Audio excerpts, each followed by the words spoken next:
ஆண்டவராகிய இயேசு கிறிஸ்துவின் நாமத்தில் உங்களுக்கு வாழ்த்துக்கள். எல்லாரும் எப்படி இருக்கீங்க? சுகமா இருக்கீங்களா? சந்தோஷமா இருக்கீங்களா? இந்த நாளிலும் ஆண்டவர் கொடுக்கிற ஆசீர்வாதமான வார்த்தை யோவான் 16ஆம் அதிகாரம் 26ஆம் வசனம். அந்த நாளில் நீங்கள் என் நாமத்தினாலே வேண்டிக் கொள்வீர்கள், உங்களுக்காக பிதாவை நான் கேட்டுக்கொள்வேன் என்று உங்களுக்கு சொல்ல வேண்டியதில்லை. அருமையான தேவனுடைய பிள்ளைகளே, ஆண்டவராகிய இயேசு கிறிஸ்து நமக்காக இந்த உலகத்திற்கு வந்து நமக்காக அவர் நம்முடைய பாடுகளை ஏற்றுக்கொண்டு நம்முடைய துக்கங்களை சுமந்தார், நமக்காக மரித்தார்.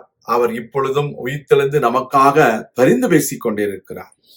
எனவே நாம் அவருடைய நாமத்திலே பிதாவை வேண்டிக் கொள்ள வேண்டும். Dear children of God, our Lord Jesus came into this world and he took all our infirmities upon him, and he died on the cross of Calvary, and he rose up on the third day, and now he is in the right hand side of the Father in heaven. So we need to ask every petitions and every supplications in the name of our Lord Jesus Christ. That is the principle we need to understand. There is no other intermediator for us except our Lord Jesus Christ.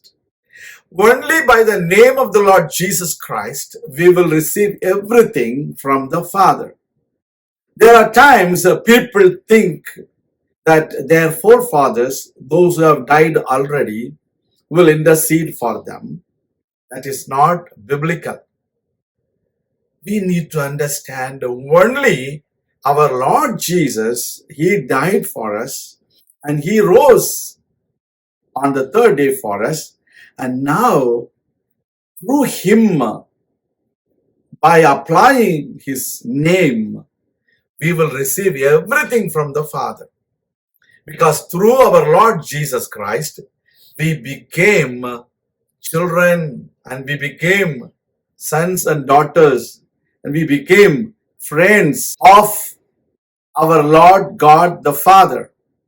So we will receive everything from the Father by using the name of our Lord Jesus Christ. நம்முடைய வாழ்க்கையில அநேக வேளைகளில நாம் ஜெபிப்பதை சரியான முறையில ஜெபிக்காவிட்டால் நம்முடைய ஜெபங்கள் பதில் கிடைப்பது இல்லை. எனவேதான் ஆண்டவர் சொல்கிறார், நான் உங்களுக்காக வேண்டிக் கொள்வேன் என்று சொல்ல வேண்டியதில்லை.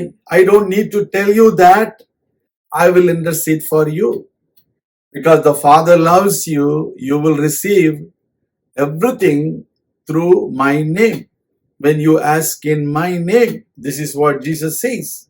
நம்முடைய வாழ்க்கையில ஆண்டவராகிய இயேசு கிறிஸ்துவை நாம் விசுவாசிக்க வேண்டும், அவருடைய நாமத்தில் நாம் வேண்டிக் கொள்ள வேண்டும். அதுதான் நமக்கு தேவையான காரியம். அது மாத்திரமல்ல, நம்முடைய ஆண்டவராகிய இயேசு கிறிஸ்து அவர் இப்பொழுதும் ஜீவிக்கிறார். அவர் நமக்காக யாவையும் கல்வாரி சிலுவையில் செய்து முடித்தார். எனவே அவருடைய நாமத்திலே பிதாவை சேரும் ஸ்லாக்கியத்தை நாம் பெற்றிருக்கிறோம். We have received the privilege to go to the Father in the name of our Lord Jesus Christ. So we need to ask every petition and every supplication in the name of our Lord Jesus Christ. God bless you.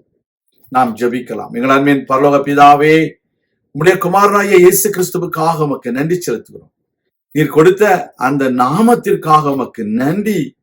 ஆண்டவராகிய இயேசு கிறிஸ்துவின் நாமத்திலே நாங்கள் எவைகளை கேட்டுக்கொள்கிறோமோ அவைகளை நாங்கள் பெற்றுக்கொள்வோம் என்று நாங்கள் விசுவாசிக்கிறோம்.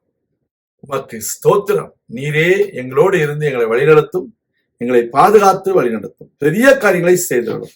உம்முடைய நாமத்தை மகிமைப்படுத்தும். இயேசு கிறிஸ்துவின் நாமத்தில் ஜெபிக்கிறோம் எங்கள் நல்ல பிதாவே, ஆமேன். கர்த்தர் தாமே உங்களை ஆசீர்வதிப்பாராக. ஆமேன்.